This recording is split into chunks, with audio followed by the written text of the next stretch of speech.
Te escuchamos. Bueno, lo que quería compartir es, de qué forma Dios reveló su palabra, ¿no? De que más o menos cómo fue el método que Dios eligió para transmitir su palabra.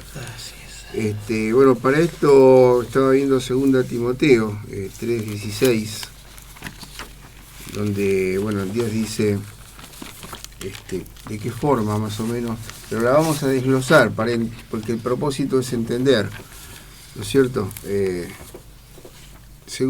Timoteo 3:16 dice: toda la escritura es inspirada por Dios y útil para enseñar, para redarguir, para corregir, para instruir en justicia.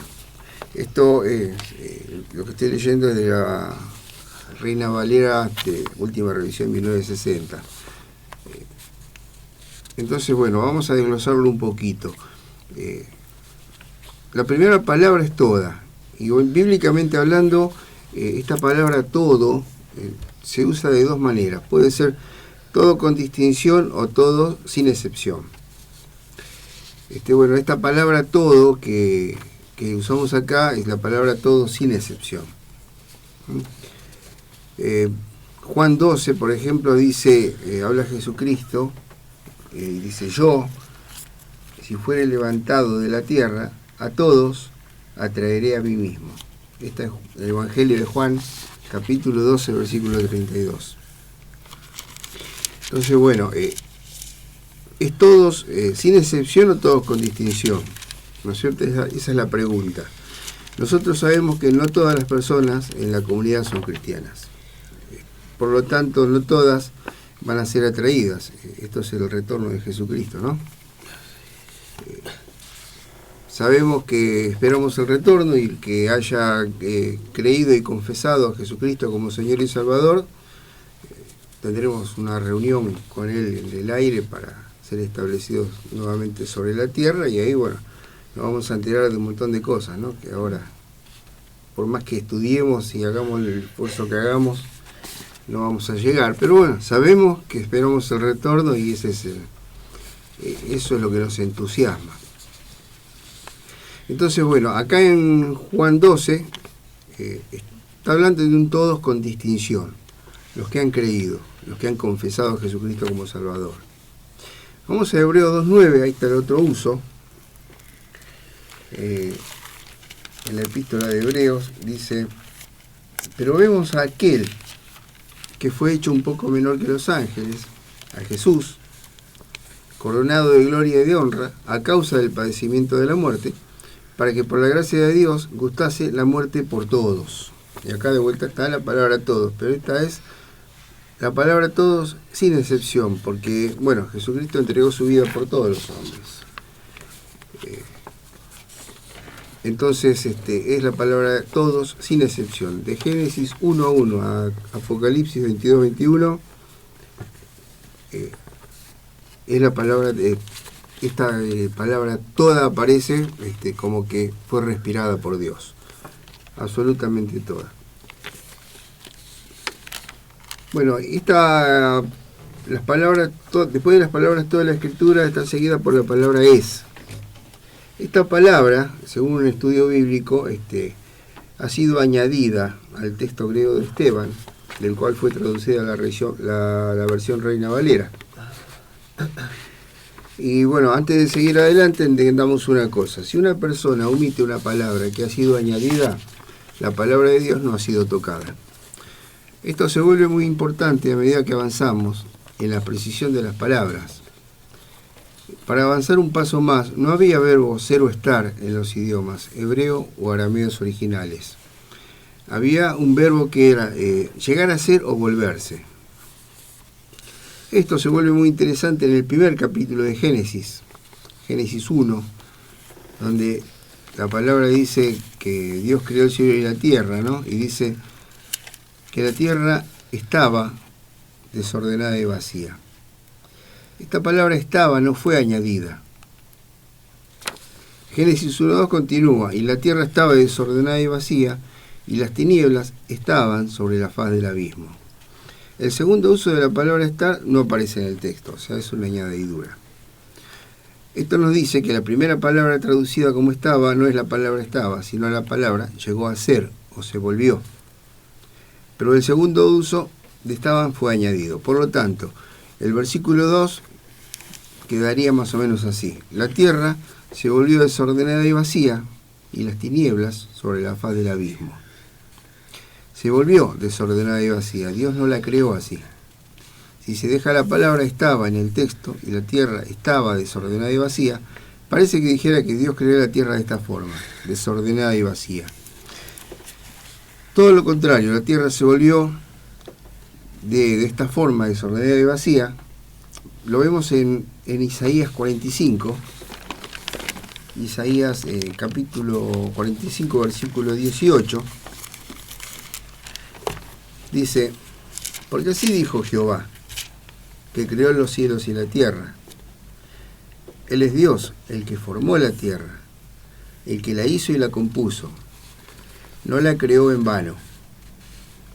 Estas palabras no en vano, que aparecen acá en Isaías, es la palabra griega tohu, es T-O-H-U.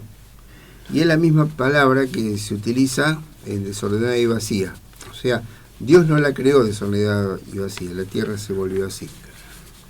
O sea, para que se entienda, esta palabra tohu está traducida como desordenada y vacía en Génesis y está traducida como no en vano acá en Isaías. Bueno, regresando a Timoteo, dice que toda la escritura es inspirada por Dios.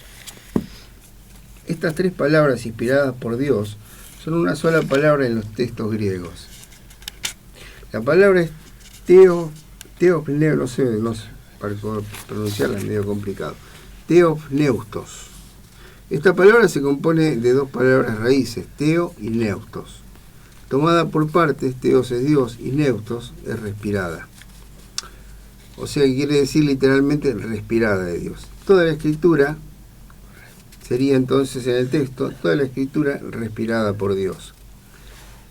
O sea que se iguala toda la escritura, esta palabra teopneustos. Ahora, nosotros nos preguntamos, nos queda esta pregunta, ¿Dios respira? Nosotros respiramos, pero ¿Dios lo hace? Juan 4:24 dice que Dios es espíritu. El que lo quiera corroborar, Juan 4:24. Dice más aún, la palabra de Dios dice que un espíritu no tiene carne o huesos. Nosotros no podemos ver un espíritu con nuestros ojos, no lo podemos tocar.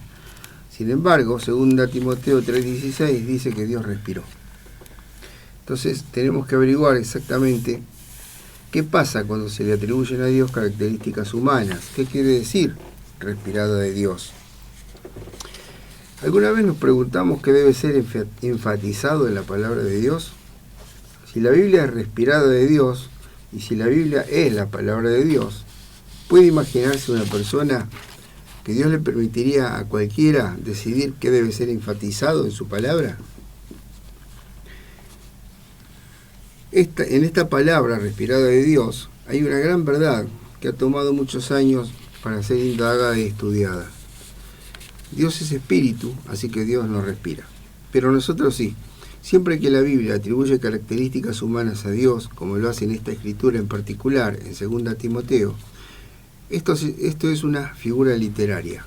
Las figuras literarias en la Biblia, desde Génesis 1:1 hasta Apocalipsis 22:21, son las marcas de Dios en la palabra en cuanto a qué quiere Él que sea enfatizado. Una figura literaria no es algo sobre lo que hay que adivinar. Las figuras literarias son usos gramaticales.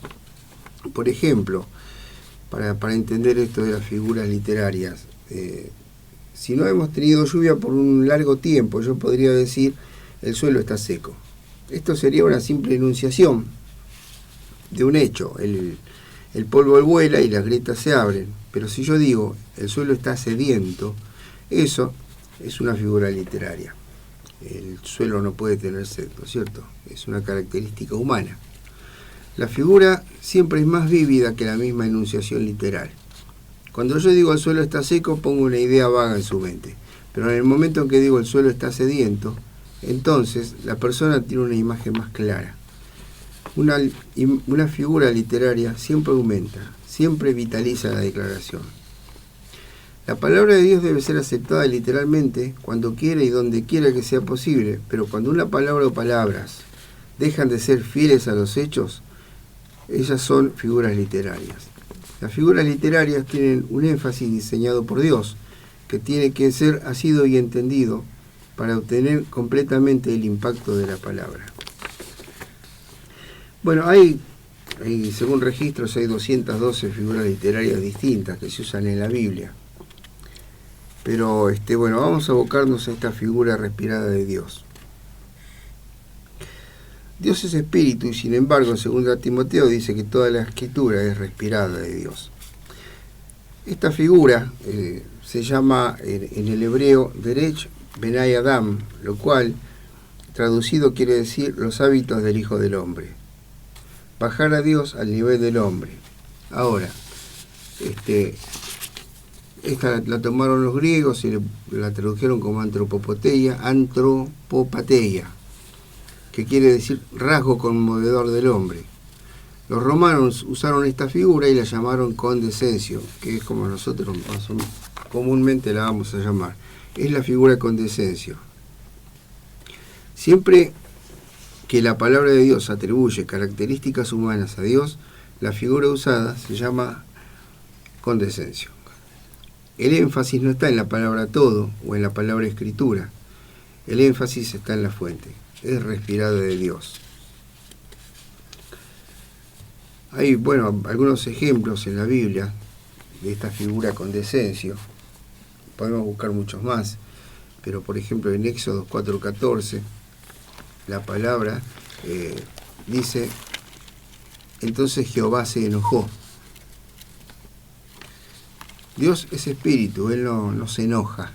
Entonces, ¿qué tenemos acá? La figura condescencio.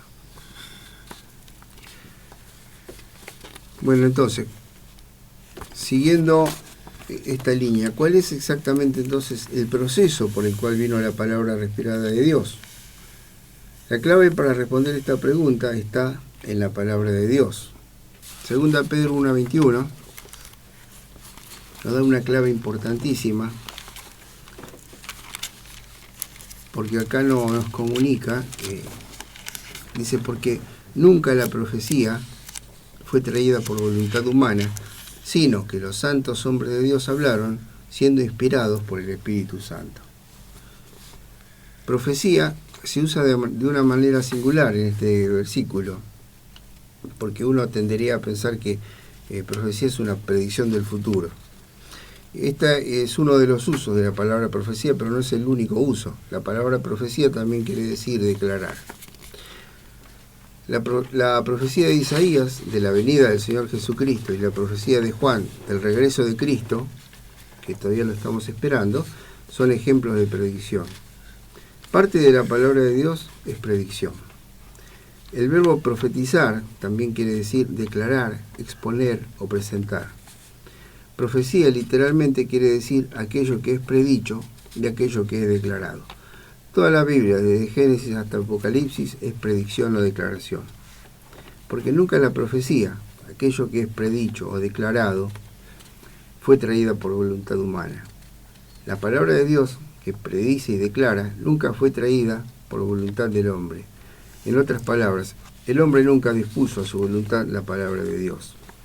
Él nunca se sentó y dijo, ahora yo dispongo que se escriba Génesis o Mateo o lo que fuere. O sea, la palabra es de Dios. Entonces tener un respeto por esta palabra es, como dice la propia palabra, escudriñar las escrituras y no poner de nuestros pensamientos en ella, ¿no? Porque la palabra es de Dios, fue respirada por Dios. Dice que santos hombres de Dios hablaron. Entonces, ¿qué significa esto? ¿No es cierto? ¿Quiénes son santos hombres de Dios? Son hombres que le creen a Dios. La Biblia no fue escrita por rechazadores de Dios. La Biblia fue escrita por santos hombres de Dios. La palabra santo es la palabra apartado, ¿no? Cuando una persona decide en su corazón creer en la palabra de Dios, entonces confiesa a Jesucristo como Señor y Salvador, y Dios lo pone aparte. Estas personas fueron los profetas que fueron escribiendo la palabra de Dios, ¿no? Dice que fueron inspirados por el Espíritu Santo. La pregunta es ¿quién habló, no es cierto? El Espíritu Santo. Pero sin embargo lo que dice el versículo es que santos hombres de Dios hablaron, siendo inspirados por el Espíritu Santo. No dice que Dios habló, no dice que habló el Espíritu Santo, dice que los hombres fueron los que hablaron. Esto es lo que la palabra dice y esto es lo que quiere decir. Acá nos damos cuenta por qué hay tanta diferencia entre los libros de la Biblia, entre la forma de escribir, ¿no? Por ejemplo, entre el Evangelio de Marcos, el de Juan, son muy diferentes uno del otro, pero esto se produce porque la Biblia tuvo varios escritores, pero un solo autor. El autor fue Dios. Entonces, bueno, ¿qué quiere decir inspirados por el Espíritu Santo? Segunda Timoteo 3:16 dice que toda la escritura es respirada de Dios. La palabra declara que estos hombres fueron inspirados por el Espíritu Santo. Lo que sea respirado de Dios o ser inspirados por Dios es ser inspirados por el Espíritu Santo. ¿Qué es ser respirado de Dios e inspirado por el Espíritu Santo?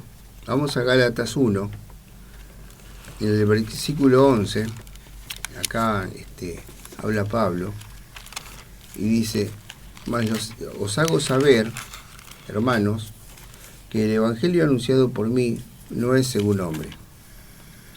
Si el Evangelio fuera según hombre, Pablo lo habría recibido por voluntad humana, y eso habría sido una contradicción con el resto de la palabra. Segunda Pedro 1:21 dice enfáticamente que la palabra no vino por los deseos del hombre, no vino por voluntad humana. Gálatas dice, el Evangelio anunciado por mí no es según hombre, pues yo ni lo escribí ni lo aprendí de hombre alguno. Entonces tiene que haber otras formas de obtener información. En nuestro mundo de conocimiento de los sentidos, todo aprendizaje viene por los 5 sentidos. Pablo, en contraste con esto, dice que él ni lo aprendió de hombre alguno, sino por revelación de Jesucristo. Entonces, vamos a juntar estos 3 versículos y vamos a ver que dicen la misma cosa, que son 2 Timoteo 3:16, 2 Pedro 1:21 y Gálatas 1:11. 2 Timoteo dice que toda la Escritura es inspirada por Dios, o sea, respirada de Dios, y útil para enseñar, redarguir y corregir, o sea, para instruir en justicia. 2 de Pedro dice que nunca la profecía fue traída por voluntad humana, sino que santos hombres de Dios hablaron siendo inspirados por el Espíritu Santo. Y Pablo dice en Gálatas, les hago saber, hermanos, que el Evangelio anunciado por mí no es según hombre, pues yo ni lo recibí ni lo aprendí de hombre alguno, sino por revelación de Jesucristo. O sea, dice, hay un axioma matemático envuelto en este punto. 2 cosas iguales a una tercera son iguales entre sí. Por lo tanto, palabra respirada de Dios es igual a inspirados por el Espíritu Santo y es igual a revelación. O respirado de Dios significa ser inspirados por el Espíritu Santo. Antes de ahondar un poco más en este versículo, en particular de 2 Pedro, observemos el Antiguo Testamento y vamos a ver cómo hablaron aquellos santos hombres de Dios. ¿De qué forma recibieron esta revelación? Nuevamente, Juan 4:24 dice que Dios es espíritu. Dios, siendo espíritu, no le puede hablar, solamente puede hablar aquello que Él es. No le puede hablar, por ejemplo, a la mente natural humana. Por esto es que la palabra no pudo venir por la voluntad humana, porque la voluntad humana está en el mundo natural de los 5 sentidos. Dios, siendo espíritu, solo puede hablar de aquello que Él es, espíritu. Entonces, bueno, ¿de qué forma lo hizo, no es cierto? Si Dios, siendo espíritu, solo le puede hablar al espíritu, entonces las cosas en el mundo natural pueden conocerse solo por los 5 sentidos. Bueno, ¿cómo lo hizo Dios? ¿Cómo lo hizo si Él realmente no le puede hablar a la mente humana? Él puso de su espíritu sobre estos hombres. Números 11:17 le da una explicación a este tema, porque dice, y yo, dice Dios, descenderé y hablaré allí contigo, le dice a Moisés, y tomaré del espíritu que está en ti y pondré en ellos. Dios es espíritu y él podría revelarse a sí mismo por medio del espíritu de Dios que estaba sobre Moisés. Luego Moisés, teniendo una mente, usó su vocabulario y escribió la palabra de Dios revelada. Esa fue la forma exacta en que nos llegó la palabra de Dios. Dios pone su espíritu sobre sus santos hombres, sobre los profetas. Dios le habla al espíritu que puso sobre el profeta, y el profeta, utilizando su mente, escribe según la forma de hablar que tenga cada profeta, ¿no es cierto? Dios no. Dios inspira la palabra, el profeta escribe. De esa forma nos llegó a nosotros toda la revelación de Dios. Un hombre de Dios en la usanza bíblica era un hombre sobre el cual entonces estaba el Espíritu de Dios, también llamado el Espíritu de sabiduría, porque Dios como Espíritu es sabio. Josué, por ejemplo, fue uno de estos. El registro está en Deuteronomio 34:9, el libro de Deuteronomio. Dice que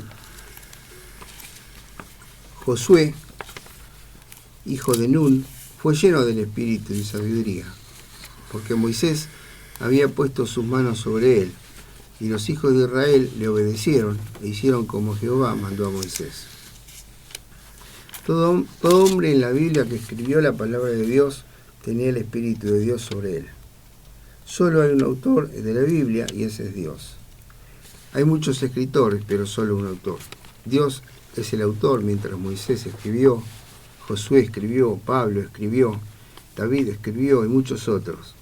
Dios, siendo Espíritu, habló al Espíritu que estaba sobre los santos hombres y les dijo que lo que él quería que fuese dicho. Entonces los hombres de Dios usaron sus vocabularios al hablar lo que Dios había revelado. Porque nunca la profecía, todo aquello que es predicho o declarado, fue traído por voluntad humana, sino que los santos hombres de Dios hablaron siendo inspirados por el Espíritu Santo. La palabra original dada por Dios, literalmente, no contenía ningún error o contradicción. Esto es porque Dios es su autor, ¿no es cierto? Pero bueno, la palabra se fue desvirtuando, se fue perdiendo, gracias a muchos hombres de Dios que siguieron trabajando para que la palabra vuelva a estar disponible. Hoy tenemos nuevamente la palabra que Dios reveló, la tenemos disponible por eso.